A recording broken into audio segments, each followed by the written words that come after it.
വന്യജീവി ആക്രമണം വർദ്ധിക്കുന്നതിനാൽ ഉപദ്രവകാരികളായ വന്യജീവികളെ ഉന്മൂലനം ചെയ്യുന്നതിന് നിയമ ഭേദഗതി കൊണ്ടുവരണമെന്ന് കേരള നിയമസഭ പ്രമേയത്തിലൂടെ കേന്ദ്രത്തോട് ആവശ്യപ്പെട്ടു. പ്രമേയ സഭ ഐക്യകണ്ഠേന പാസാക്കി. വനമന്ത്രി A.K. ശശീന്ദ്രനാണ് പ്രമേയം അവതരിപ്പിച്ചത്. കാട്ടുപന്നിയെ കേന്ദ്ര വന്യജീവി സംരക്ഷണ നിയമത്തിന്റെ 62-ാം വകുപ്പ് പ്രകാരം ക്ഷുദ്രജീവിയായി പ്രഖ്യാപിക്കണമെന്ന് പ്രമേയത്തിൽ പറയുന്നു. കേന്ദ്ര നിയമം കാലാനുസൃതമായി ഭേദഗതി ചെയ്ത വന്യജീവി ആക്രമണം തടയുന്നതിനുള്ള സാഹചര്യം സൃഷ്ടിക്കണം.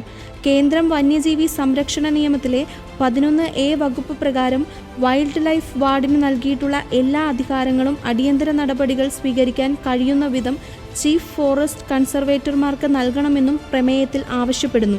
നിലവിലെ നിയമങ്ങളിൽ കേന്ദ്രം ഭേദഗതി വരുത്താത്ത സാഹചര്യത്തിലാണ് സംസ്ഥാനം പ്രമേയം പാസാക്കിയത്.